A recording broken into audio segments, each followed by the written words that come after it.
ಒಂದು ಕಡೆ Sameer ಅರೆಸ್ಟ್ಗೆ count down ಶುರುವಾಗಿದೆ. ಅಂದರೆ ಯಾವುದೇ ಕ್ಷಣದಲ್ಲಾದರೂ ಆತನನ್ನು ವಶಕ್ಕೆ ಪಡೆಯಬಹುದು. ಇದರ ನಡುವೆ ಸಮೀರ್ ಫೋಟೋ ಹಾಕಿ ಗಿರೀಶ್ ಮಟ್ಟಣ್ಣನವರ್ ಪೋಸ್ಟ್ ಹಾಕಿದ್ದಾರೆ. ಸಮೀರ್ ಬಂಧನಕ್ಕೆ ಪೊಲೀಸರು ಸುತ್ತುವರೆದಿದ್ದಾರೆ. ಸೌಜನ್ಯ ಹೋರಾಟ ಹತ್ತಿಕ್ಕಲು ಇಷ್ಟೊಂದು ಷಡ್ಯಂತ್ರ ಆಗ್ತಾ ಇದೆ, ಶತಪ್ರಯತ್ನ ಆಗ್ತಾ ಇದೆ. ಏನಾಗ್ತಾ ಇದೆ ರಾಜ್ಯದಲ್ಲಿ? ಕುರುಡು ಕಾಂಚಾಣ ಕುಣಿತಾ ಇದೆ. ವೆರಿ ಶಾಕಿಂಗ್ ಅಂತ ಹೇಳಿ ಗಿರೀಶ್ ಮಟ್ಟಣ್ಣನವರ್ ಸೌಜನ್ಯ ಪ್ರಕರಣದಲ್ಲಿ ಹೋರಾಟಗಾರರು ಅಂತ ಗುರುತಿಸಿಕೊಂಡಿದ್ದಾರೆ. ಸೌಜನ್ಯ ಪ್ರಕರಣದಲ್ಲಿ ಹೋರಾಟಗಾರರು ಅಂತ ಗುರುತಿಸಿಕೊಂಡಿರುವಂಥ ಗಿರೀಶ್ ಮಟ್ಟಣ್ಣನವರ್ ಈಗ ಪೋಸ್ಟ್ ಹಾಕಿದ್ದಾರೆ. ದೃಶ್ಯಾವಳಿಯಲ್ಲಿ ಗಮನಿಸ್ತಾ ಇರ್ಬೋದು. ಗಿರೀಶ್ ಮಟ್ಟಣ್ಣನವರ್ ಒಂದು ಪೋಸ್ಟ್ ಹಾಕಿದ್ದಾರೆ ಇನ್ಸ್ಟಾದಲ್ಲಿ, ಗಮನಿಸ್ತಾ ಇದ್ದೀರಾ. ವೆರಿ ಶಾಕಿಂಗ್ ಅಂತ. ನ್ಯಾಯದ ದೂತ ಸಮೀರ್ MD ಅವರನ್ನು ಅರೆಸ್ಟ್ ಮಾಡಲು ಸಮೀರ್ ಮನೆ ಸುತ್ತುವರೆದ ಪೊಲೀಸರು. ಸೌಜನ್ಯ ಹೋರಾಟ ಹತ್ತಿಕ್ಕಲು ಇಷ್ಟೊಂದು ಶತಪ್ರಯತ್ನ. ಏನಾಗ್ತಾ ಇದೆ ರಾಜ್ಯದಲ್ಲಿ? ಕುರುಡು ಕಾಂಚಾಣ ಕುಣಿಯುತ್ತಾ ಇದೆ ಅನ್ನೋದು ಗಿರೀಶ್ ಮಟ್ಟಣ್ಣನವರ ಪೋಸ್ಟ್ ಆಗಿದೆ. ವೆರಿ ಶಾಕಿಂಗ್ ಅಂತ. ನ್ಯಾಯದ ದೂತ ಅಂತ ಇವರೇ ಹೆಸರು ಬೇರೆ ಕೊಟ್ಕೊಂಡಿದ್ದಾರೆ. ನ್ಯಾಯದ ದೂತ ಸಮೀರ್ MD ಅಂತ ಹೇಳಿ. ನೋಡಿ, ಈಗ ಪ್ರಶ್ನೆ ಇರುವಂಥ ಸಿಂಪಲ್. ಎಲ್ಲವೂ ಕೂಡ ಹೌದು, ಭಾವನಾತ್ಮಕವಾಗಿ ಎಲ್ಲವೂ ಮಾತನಾಡೋದು ಒಂದು ಕಡೆ. ಬಟ್ ಕಾನೂನು ಏನು ಕೇಳುತ್ತೆ, ಕೋರ್ಟ್ ಏನು ಕೇಳುತ್ತೆ, ಸಾಕ್ಷಿ ಕೇಳುತ್ತೆ.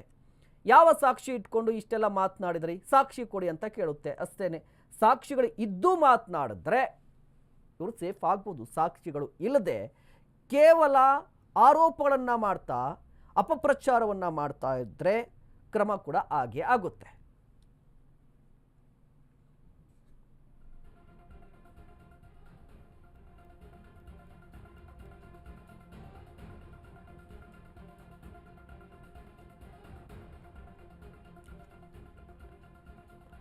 ಗಮನಿಸ್ತಾ ಇರ್ಬೋದು. ಗಿರೀಶ್ ಮಟ್ಟಣ್ಣನವರ್ ಸೌಜನ್ಯ ಪ್ರಕರಣದಲ್ಲಿ ಹೋರಾಟಗಾರರು ಅಂತ ಗುರುತಿಸಿಕೊಂಡಿದ್ದಾರೆ. ಈಗ ಸಮೀರ್ MD ಅವರನ್ನು ವಶಕ್ಕೆ ಪಡೆಯಲಿಕ್ಕೆ ಅರೆಸ್ಟ್ ಮಾಡಲಿಕ್ಕೆ ಪೊಲೀಸರು ಕೂಡ ಹೋಗಿದ್ದಾರೆ.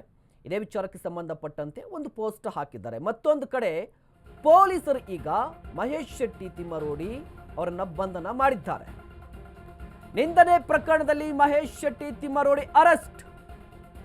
BL ಸಂತೋಷ್ ನಿಂದಿಸಿದ್ದ ಕೇಸಲ್ಲಿ ತಿಮ್ಮರೋಡಿ ಬಂಧನವಾಗಿದೆ.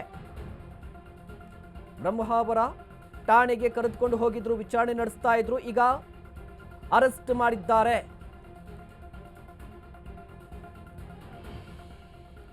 ಬ್ರಹ್ಮಾವರ ಪೊಲೀಸ್ ಠಾಣೆಯಲ್ಲಿ FIR ದಾಖಲಾಗಿತ್ತು. BL ಸಂತೋಷ್ ಅವರ ವಿರುದ್ಧ ನಿಂದನೆ ಮಾಡಿದಂಥ ಪ್ರಕರಣಕ್ಕೆ ಸಂಬಂಧಪಟ್ಟಂತೆ FIR ದಾಖಲಾಗಿತ್ತು. ಸೊ ಆ ಕೇಸಿನ ಅಡಿ ಮಹೇಶ್ ತಿಮ್ಮರೋಡಿ ಅರೆಸ್ಟ್ ಆಗಿದ್ದಾರೆ. ಇವತ್ತು ಬೆಳಗ್ಗೆಯಿಂದಲೂ ಕೂಡ ಆ ವ್ಯಕ್ತಿಯ ವಿಚಾರಣೆ ಆಗ್ತಾ ಇತ್ತು. ಸೌಜನ್ಯ ಪ್ರಕರಣದಲ್ಲಿ ಹೋರಾಟಗಾರರು ಅಂತ ಹೇಳಿ ಒಬ್ಬ ವ್ಯಕ್ತಿಯ ವಿರುದ್ಧ ಒಂದು ಧಾರ್ಮಿಕ ಸ್ಥಳದ ವಿರುದ್ಧ ಅಪಪ್ರಚಾರ ಮಾಡ್ತಾ ಇದ್ದಾರೆ ಅನ್ನುವ ಆರೋಪವೂ ಕೂಡ ಇವ್ರ ಮೇಲಿದೆ. ಅದೇ ಸಂದರ್ಭದಲ್ಲಿ BL ಸಂತೋಷ್ ಅವರ ವಿರುದ್ಧವೂ ಕೂಡ ನಿಂದನೆ ಮಾಡಿದ್ದಾರೆ. ಗಂಭೀರವಾದ ಆರೋಪಗಳನ್ನು ಮಾಡಿದ್ದಾರೆ.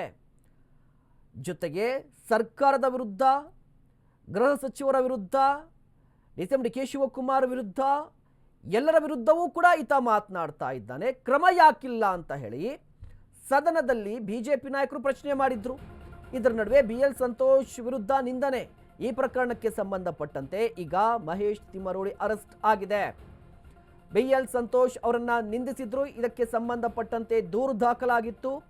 ದೂರು ದಾಖಲಾಗ್ತಾ ಇದ್ದಂತೆ FIR ಆಗಿತ್ತು. ಸೊ ಈಗ ಪೊಲೀಸರು ಮಹೇಶ್ ತಿಮ್ಮರೋಡಿ ಅವರನ್ನ ವಶಕ್ಕೆ ಪಡೆದುಕೊಂಡು ಅರೆಸ್ಟ್ ಮಾಡಿದ್ದಾರೆ. ಇವತ್ತು ಬೆಳಗ್ಗೆ ಮಹೇಶ್ ತಿಮ್ಮರೋಡಿ ಅವರನ್ನ ಮನೆಗೆ ಹೋಗಿ ವಶಕ್ಕೆ ಪಡೆದುಕೊಂಡಿದ್ರು. ಅದಾದ ಬಳಿಕ ವಿಚಾರಣೆ ಮಾಡಿದ್ರು. ಪೊಲೀಸ್ ಠಾಣೆಗೆ ಕರೆದುಕೊಂಡು ಹೋಗಿ ವಿಚಾರಣೆ ಮಾಡಿದ್ರು. ಬಟ್ ಈಗ ಅಧಿಕೃತವಾಗಿ ಅವರನ್ನ ಅರೆಸ್ಟ್ ಮಾಡಿದ್ದಾರೆ. ಬೆಳಗ್ಗೆಯಿಂದ ಇಲ್ಲಿಯವರೆಗೂ ಕೂಡ ವಿಚಾರಣೆ ಮಾಡ್ತಾ ಇದ್ರು. ಮಹೇಶ್ ತಿಮ್ಮರೋಡಿ ಮಾಡಿದಂಥ ಆರೋಪಗಳು, ನಿಂದನೆಗೆ ಸಂಬಂಧಪಟ್ಟಂತೆ ಕ್ಲಾರಿಫಿಕೇಶನ್ ಹೇಳಿಕೆಯನ್ನ ದಾಖಲು ಮಾಡ್ಕೋತಾ ಇದ್ರು. ಬಟ್ ಈಗ ಅರೆಸ್ಟ್ ಮಾಡಿದ್ದಾರೆ. ಇದೇ ಪ್ರಕರಣಕ್ಕೆ ಸಂಬಂಧಪಟ್ಟಂತೆ BL ಸಂತೋಷ್ ವಿರುದ್ಧ ನಿಂದನೆ ಆರೋಪಕ್ಕೆ ಸಂಬಂಧಪಟ್ಟಂತೆ ಮಹೇಶ್ ತಿಮ್ಮರೋಡಿಗೆ ಈಗಾಗಲೇ ಪೊಲೀಸರು 2 ನೋಟಿಸನ್ನು ಕೊಟ್ಟಿದ್ರು. ಆ ನೋಟಿಸ್ಗಳಿಗೆ ತಿಮ್ಮರೋಡಿ ಯಾವುದೇ ರೀತಿಯ ರಿಯಾಕ್ಟ್ ಮಾಡಿರಲಿಲ್ಲ, ಸ್ಪಷ್ಟನೆ ಕೊಟ್ಟಿರಲಿಲ್ಲ. ಸೊ ಇವತ್ತು ನೇರವಾಗಿ ಮನೆಗೆ ಹೋದರು, ವಶಕ್ಕೆ ಪಡೆದರು. ಅದಾದ ನಂತರ ಪೊಲೀಸ್ ಠಾಣೆಗೆ ಕರ್ಕೊಂಡ್ಬಂದರು, ವಿಚಾರಣೆ ಮಾಡಿದ್ರು. ವಿಚಾರಣೆ ಬಳಿಕ ಈಗ ಅಧಿಕೃತವಾಗಿ ಬಂಧಿಸಿದ್ದಾರೆ.